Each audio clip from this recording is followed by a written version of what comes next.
As walks with Thomas Mandrake go, this wasn't a terrible one. He had been asking me about the tanning process and how we made the acid, and since I would be expected to abandon my home and my trade when we got married, he seemed to be asking out of a genuine interest. Plus, the feeling of my hand in his wasn't even making me physically ill. What a red-letter day. Everything was fine until I mentioned Lisbeth. We had exhausted tanning as a subject, and running with the theme of marketable skills, I mentioned the week where Lisbeth had taught me to make rope. "You spend quite a bit of time at that woman's house," Thomas observed. This was tripping all sorts of warnings in my head. She's my aunt. I'm full of rage, but I know this isn't going to cut it. And she's getting older. Her fingers don't work as well as they once did. I help her with things. I invent, and try to maintain a calm visage. "People talk, Cor." His voice is revoltingly logical. "You have to understand. I can hardly have my wife affiliated with that sort of thing." It's hard to keep the anger out of my voice, and when I open my mouth, I instantly fail. She's my sick aunt. I'm not going to abandon her because it might make you less of a golden boy. I'm not your anything. But I bit off the sentence before the last words came out. This proves to be a good thing because he seems incredibly offended by what I did say. "I can hire someone to take care of her. Or your parents can take her. They told me they've offered." "You've talked to my parents about this?" I was screaming now, but I couldn't believe this. It's not normal, Cora. These things happen in that house. Unnatural things. Winds on the otherwise calm days, flickering lights. I will not be pulled into a scandal over... He drops his voice from an angry shout to a biting whisper. "Magic." "It isn't true," I shout back, not caring if anyone might hear. "She's a regular old lady. I should know. I see her almost every day." "Not anymore, you won't. I forbid you from going back there." I'm in shock at his declaration. "You can't forbid me anything.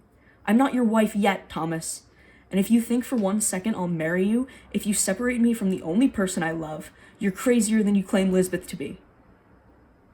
I leave then, and I don't know if he's stunned or afraid or just sensible, because he doesn't follow me. Predictably, I find myself at Lisbeth's door, but there's no answer after I tap out the pattern of our secret knock. That's odd. Perhaps she was sleeping? Or out in the garden? I swing around behind the house to check. No Lisbeth. No footprints either. Sleeping. She's definitely sleeping. I'm trying desperately to convince myself of this, and it's working for the most part. But I won't be able to breathe easy until I check Thomas's words had scared me, and I mutter an apology for the breach of privacy as I clamber onto the sill and then through the window. Lisbeth's tiny bed is empty, and a glance around the one-room cottage confirms that it is too. My unease transforms into full-blown worry. Casting around for anything to ease that worry, any clue to help explain this unusual absence. The search, though frantic, proved fruitful. Sprawled onto the table in charcoal, harking back to our days of writing practice, was a short note. "Amara," it read. "Off to your house to borrow some vinegar from your mother. I'm in desperate need of it. Be back around dusk if I don't meet you on the road. L." I breathed a sigh of relief, slightly chagrined at my unfounded panic. The light coming through the window was bright gold, and I put a pot of water on the spit, taking a few strained minutes to light a fire with my magic. Fierda was the newest word in my vocabulary, and I had considerably more difficulty coaxing any sort of flames. Lisbeth says that every witch has an element that they struggle with, an antithesis of their soulscape, and it seemed like fire was mine. I did manage to conjure some flames eventually, and the tea was ready just in time for the gray-blue gloaming to creep across the sky. Both cups were tepid by the time my worry returned. Full-fledged panic prickled throughout my body as I ran to the door, leaving it ajar behind me. Tearing down the hill and not slowing as I approached town, I kept expecting to see Lisbeth around each bend, practically willing her to be there so I can careen into her, only for us to laugh at the misunderstanding. The road remains empty. I notice the distant scent of smoke. Faster now, and it feels like my legs are bleeding, my lungs are bleeding. Throwing up every prayer to Lisbeth's moon goddess, and somehow I'm wrong. That everything is fine. That I won't follow the smoke smell to the end of the world. That by some miracle, I'll make it in time. It's full dark now, new moon dark, and the familiarity of the route is the only thing that's keeping me from tripping. I had traversed this road in the dark countless times while I was learning to read, and relied on this as I pressed into trying to add more speed. My panic was mounting, reaching cataclysmic levels as I decided not to turn down the road to my house. There was a black shadow of fear in my heart and a terrible certainty in my head. I knew Lisbeth wasn't there. Turning left instead, I hurtled towards the square and the unmistakable orange glow penetrating through the cracks in the buildings. There are scores of them to fight through, crowding and angry and drunk and so incredibly solid. But I see her now, Lisbeth's frail form dangling from a post. Beneath her, piled high, are planks of wood, broken boards, bales of hay. Many of the men are carrying torches. I force my way through the crowd, shouldering bodies out of the way. I call out her name. Lisbeth! When she looks up at me, the side of her face is caked in dried blood.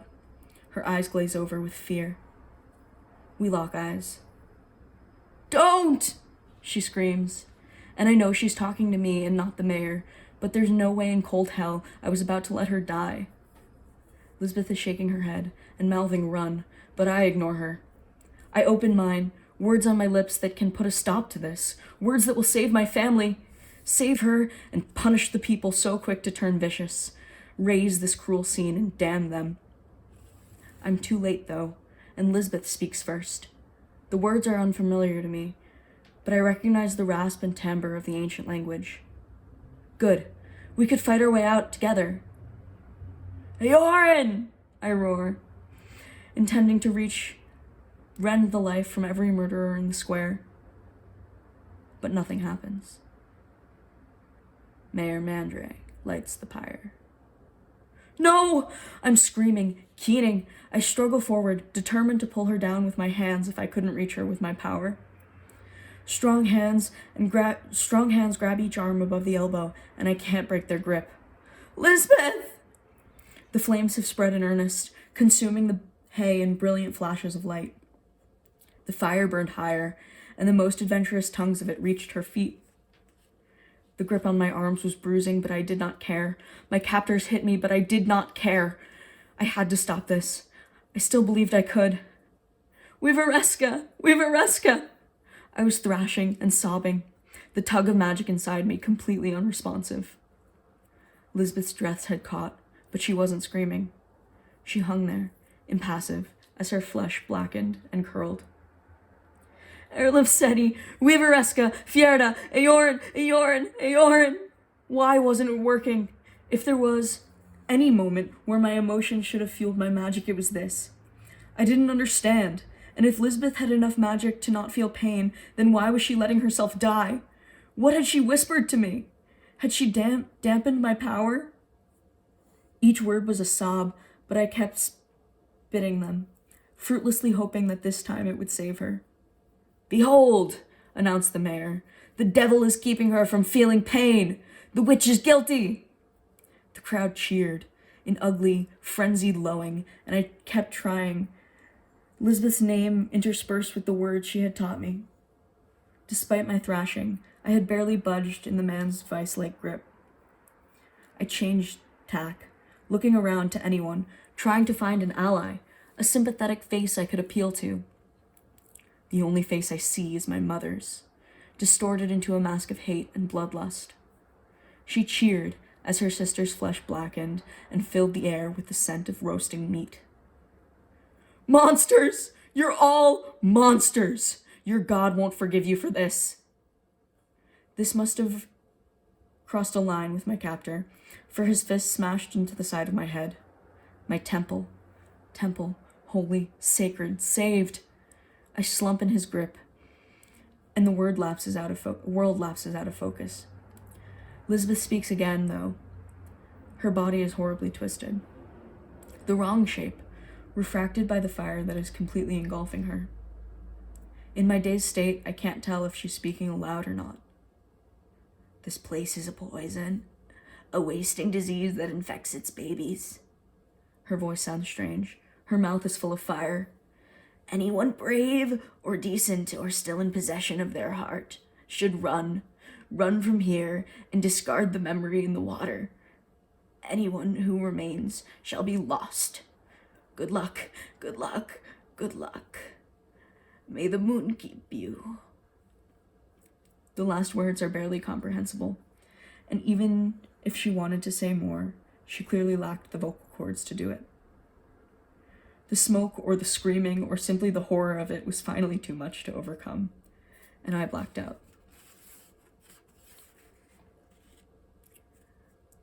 The witch woman brainwashed her. She admitted so when they captured her. You didn't hear the girl, Pat. I was holding her. Didn't seem brainwashed to me. Speaking in tongues the whole time. Screaming. I just don't think they'd execute her when she's promised to the mayor's son. Might not matter if the town won't stand for it. I know plenty of people don't feel safe with her alive. I surely don't. I've got kids at home. I come awake in a cell. My head throbs where they hit it, and my hands are bound. I don't sit up. There's no window, and they don't bring food. But the guards changed several times, and I assume it's been at least a day since I woke. I continue to lie there. I'm here for my fiancée. She's been through a terrible ordeal, being stuck in the witch's thrall, and it's time for me to take her home.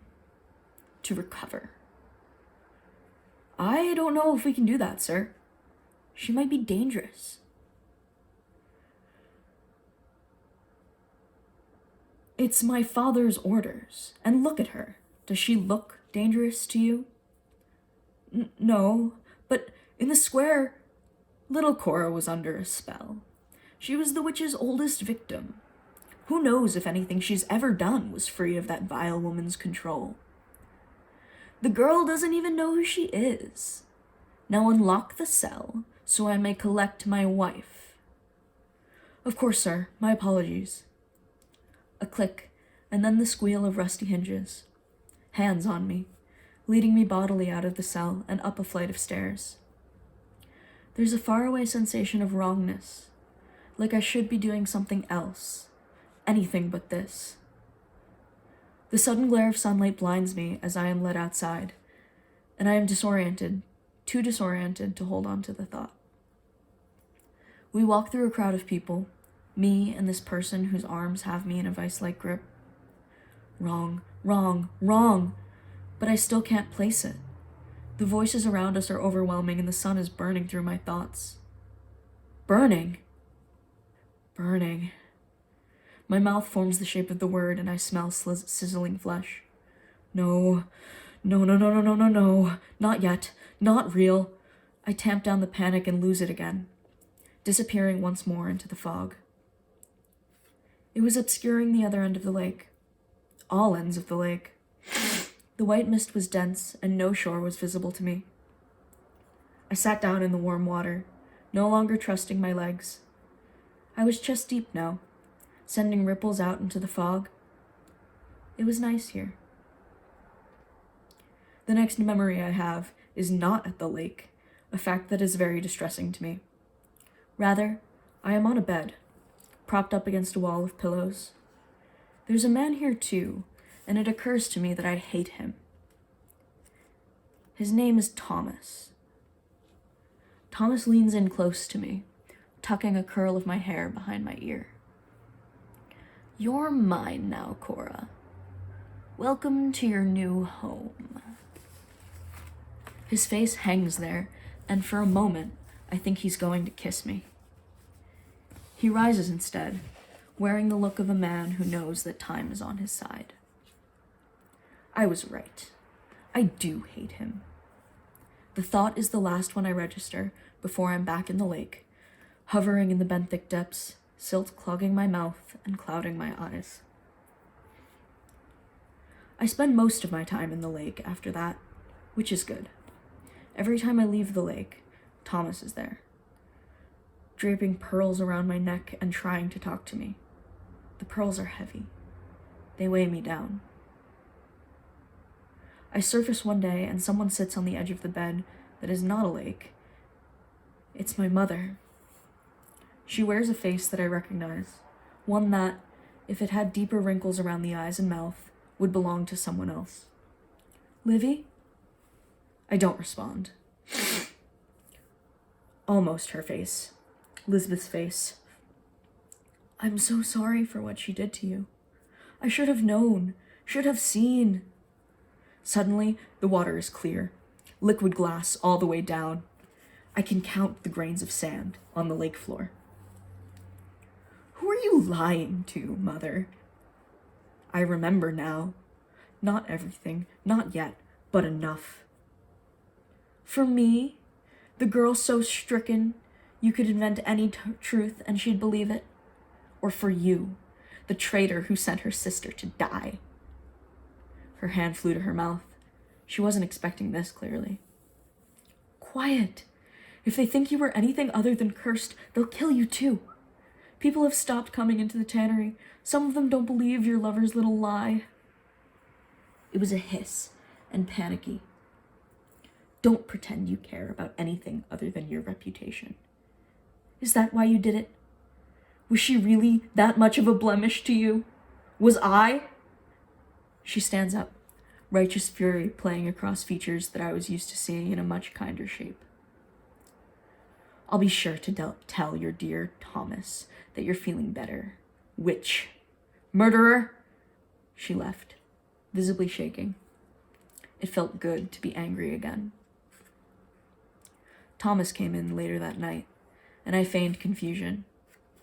Relatively quickly, he left, huffy and frustrated. I gave it my best guess at 10 minutes, and then got up and explored the room. Staying on my feet was difficult at first, and it occurred to me that I must have been in that cell for a long time. That bed. Had I been in a cell? It didn't matter. Seeing my mother had brought back other memories, brutal and ugly ones that I couldn't quite face head on. Looking at them sideways, though, through squinted eyes and furtive peeks, this view offered me clarity, let me keep my rage. In this manner, I could recall Elizabeth's last words, safely isolated from the context that I was still unable to face. She had said one thing, and I knew she was talking directly to me, telling me to run. There's nothing useful for me in the room, so I push the heavy bureau in front of the door and climb out the window. Thankful for the darkness, I stole to the edge of the forest, melting into the shadows cast by the trees. I know they would expect me to go to Lisbeth's cottage, or in that direction at least, and as much as I want to, I resist the urge, hurrying in the opposite direction, desperate to give myself as much of a lead as possible. I walk all night and most of the next day. My whole body hurts, and I am so tired. Every time I lose focus, my mind threatens to flood me with dark water again. And if I want to get away, I need to stay out of the lake. The next body of water I come to is the ocean. I have never seen it in my life, and the scale is staggering. 16 years I'd lived less than a day from this blue, sprawling mass. And this was the first time I'd ever seen it. I sink to my knees. Lisbeth's books had described its magnificence. Lisbeth herself had on several occasions. But nothing could have prepared me for this. I allot myself another 70 seconds to stare, and then force myself to get up and descend the hill. I was so close to freedom I could taste it, It was salty. Walking through the port city at the base of the hill was terrifying. I flinched away from every face and was constantly on the verge of panic. Even so, it was surprisingly easy to sell the pearls and earrings Thomas had given me. I found that money more than covered the cost of a cabin on a ship bound for the new continent. I made up some lie about meeting my husband there and boarded the vessel. I don't dare to believe it until the ship pushes off, but when it does, when a growing strip of blue separates me from Thomas, my parents, my town, and all the cruelty that took place there, then and only then do I collapse on the narrow bunk and fall into a deep sleep.